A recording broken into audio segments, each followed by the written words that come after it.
Hey foodies, welcome to livelowloverecipes.com. இன்றைக்கி நம்ம சேனலில் நம்ம பார்க்க போகிற ரெசிபி என்னென்னு பார்த்தீங்கன்னா, ஒரு சூப்பரான சிக்கன் தொன்னை பிரியாணி எப்படி செய்கிறதுன்றது தான். இது பெங்களூர் ஸ்பெஷல் ரெசிபி. இதை நான் எப்படி செய்கிறேன்றதை சொல்கிறேன் வாங்க. ஃபர்ஸ்ட் இதுக்கு ஒரு பேனில் 1 டேபிள் ஸ்பூன் அளவுக்கு ஆயில் ஆட் பண்ணிக்கலாம். இதில் ஒரு துண்டு பட்டை, 2-3 கிராம்பு, 2 ஏலக்காய், ஒரு பிரிஞ்சி இலை, கொஞ்சம் கல்பாசி இதெல்லாம் ஆட் பண்ணிவிட்டு 1 டீஸ்பூன் அளவுக்கு சீரகம், சோம்பு, 1 டீஸ்பூன் அளவுக்கு பெப்பர்கார்ன்ஸ் எல்லாமே ஆட் பண்ணிக்கோங்க. கூடவே இதில் ஒரு பெரிய வெங்காயத்தை நல்லா இந்த மாதிரி சாப் பண்ணிவிட்டு ஆட் பண்ணிக்கலாம். காரத்துக்கு பச்சை மிளகாய், கூடவே ஒரு 1/2 டீஸ்பூன் அளவுக்கு இஞ்சி பூண்டு விழுதையும் ஆட் பண்ணிவிட்டு இதை நல்லா சாட்டே பண்ணிவிடுங்க. இதெல்லாம் நல்லா ஒரு 10 நிமிஷம் வதங்கினதுக்கு அப்புறமா ஒரு தக்காளி, ஒரு கைப்பிடி அளவுக்கு கொத்தமல்லி, புதினா எல்லாத்தையும் ஆட் பண்ணிவிட்டு நல்லா கலந்து விட்டுறலாம். இதையும் ஒரு 5 to 10 மினிட்ஸ் ஸ்லோ ஃப்ளேம்லேயே சாட்டே பண்ணிங்க அப்படின்னா எல்லாம் நல்லா வதங்கி வந்துடும். இப்போது ஒரு பிரியாணி செய்கிற பாத்திரத்தில் 3 டேபிள் ஸ்பூன்ஸ் அளவுக்கு ஆயிலும் 2 டேபிள் ஸ்பூன்ஸ் அளவுக்கு கீயும் ஆட் பண்ணி ஹீட் பண்ணிக்கோங்க. பிரியாணி ஸ்பைசஸ் எல்லாமே ஆட் பண்ணிக்கலாம். பட்டை, லவங்கம், ஏலக்காய், ஒரு பிரிஞ்சி இலை, கொஞ்சம் கல்பாசி, ப்ளஸ் ஒரு 1/4 டீஸ்பூன் அளவுக்கு சோம்பு இது எல்லாமே ஆட் பண்ணிவிட்டு மேரினேட் பண்ணி வச்சுருக்கிற சிக்கனை நம்ம ஆட் பண்ணிக்க போகிறோம். ஸோ 1/2 kg சிக்கன் எடுத்திருந்தோம் அப்படின்னா 1/2 kg அளவுக்கு ரைஸ் எடுத்துக்கணும்.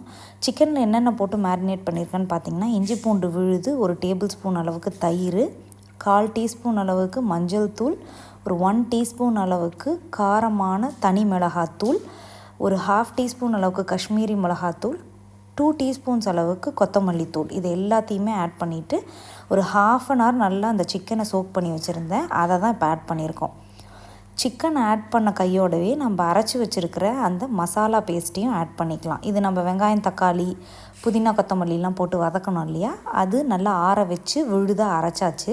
அதில் மேக்ஸிமம் நிறைய தண்ணி ஊற்றாமல் அரைச்சிக்கிட்டிங்க அப்படின்னா நல்லாயிருக்கும். ஸோ இப்போ அதையும் போட்டுட்டு நல்லா கலந்து விட்டுடலாம். இதுக்கு தேவையான அளவுக்கு உப்பு நான் ஏற்கனவே சிக்கன் ஊற வைக்கும் போதே போட்டுட்டதுனால எனக்கு இது கரெக்டாக இருந்தது. ஸோ இதை ஒரு 10 to 15 மினிட்ஸ் லோ மீடியம் ஃப்ளேம்லேயே குக் பண்ணோம் அப்படின்னா இந்த சிக்கன் அதுக்குள்ளேயே நல்லா வெந்து வந்துடும். அதே மாதிரியே மசாலா பேஸ்ட்லேருந்து வர ரா ஸ்மெல்லும் போயிடும்.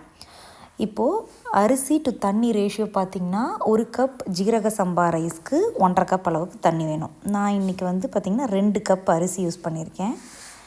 ஆனால் மசாலா பேஸ்ட்டில் ஏற்கனவே நல்லா தண்ணி இருந்ததுனால நான் 1.25 டம்ளர் அளவுக்கு மட்டும்தான் தண்ணி ஊற்றிருக்கேன். ஸோ இப்போ ரைஸு ப்ளஸ் சால்ட்டு இது ரெண்டுத்தையுமே ஆட் பண்ணிக்கலாம். இப்போ நல்லா கலந்து விட்டுடலாம். இந்த தண்ணி நல்லா கொதி வந்ததுக்கு அப்புறம் தான் நம்ம ரைஸ் ஆட் பண்ணணும். அதுதான் மிக முக்கியமான பாயிண்ட்டு. இப்போ பார்த்திங்கன்னா நல்லா கொதிக்குது இப்போ ரைஸோடு சேர்ந்து. ஸோ இதை நம்ம ரைஸ் ஆட் பண்ணதுக்கப்புறமா ஹை ஹீட்டில் வச்சு தான் நம்ம குக் பண்ணணும். அப்பப்போ நல்லா சைடில் கலந்து விட்டுக்கிட்டே இருந்தோம் அப்படின்னா அடி பிடிக்காமல் வரும். ஸோ ஓப்பன் பாட்டில் ஹை ஃப்ளேமில் வச்சு குக் பண்ணுறோம். ஸோ தண்ணியெல்லாம் இந்த அளவுக்கு வற்றும் போதே பார்த்திங்க அப்படின்னா நம்மளோட ரைஸ் எல்லாம் ஒரு 75 to 85% குக் ஆகிருக்கும். சப்போஸ் உங்களுக்கு இந்த ஸ்டேஜில் கூட தண்ணி பத்தலை, அரிசி வேகாமல் இருக்குது, அரிசியாக இருக்குதுன்னு தெரிஞ்சதுன்னா நல்லா கொதிக்க வச்ச தண்ணியை ஒரு 1/4 டம்ளர் அப்படியே எல்லா இடத்துலையும் பரவுற மாதிரி ஊற்றி விட்டிங்க அப்படின்னாலே நம்மளுக்கு கரெக்டாக வெந்து வந்துடும். ஸோ எனக்கு தண்ணி போதுமான அளவுக்கு இருந்தது.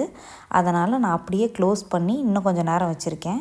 ஸோ தண்ணி எல்லாமே கிட்டத்தட்ட வடிஞ்சதுக்கு அப்புறமா நான் என்ன பண்ணுறேன்னா, ஒரு பழைய தோசைக்கல்லில் இந்த பிரியாணி பாட்டை வச்சுட்டு இதை அப்படியே தம் குக் பண்ண போகிறோம். ஒரு 15 மினிட்ஸுக்கு தம் குக் பண்ணிங்க அப்படின்னா நம்மளோட ரைஸ் எல்லாம் ரெடி ஆகிடும். இப்போ பாருங்கள், எல்லாத்தையும் சமன்படுத்திட்டு தம் குக் பண்ணுறேன். இது ரெடியானதுக்கு அப்புறமா பார்க்க போகிறோம். ஸோ இது மாதிரி தான் தம் குக் பண்ணணும். Very very easy. இதுக்கு மேலெலாம் சப்பாத்தி மாவுலாம் வைக்க தேவையில்ல, அப்படியே மூடி வச்சாலே போதும். லோ ஃப்ளேமில் வச்சுட்டு 15 மினிட்ஸ் வச்சுருங்க. 15 மினிட்ஸுக்கு அப்புறமா நம்ம ஓப்பன் பண்ணி பார்த்துடலாம். எந்த அளவுக்கு சிக்கன்லாம் சூப்பராக வெந்து அதே மாதிரியே ரைஸும் எப்படி பலப்பலான்னு வந்திருக்கு பாருங்கள். நீங்களும் இதே அளவுகளோட இந்த ரெசிபியை ட்ரை பண்ணி பார்த்துட்டு எப்படி வந்ததுன்றதை கமெண்ட்ஸில் சொல்லுங்கள். இந்த ரெசிபி உங்களுக்கு பிடிச்சிருந்ததுன்னா நம்ம சேனலை லைக் பண்ணுங்கள், ஷேர் பண்ணுங்கள் அண்ட் சப்ஸ்கிரைப் பண்ணுங்கள். தேங்க்ஸ் ஃபார் வாட்சிங்.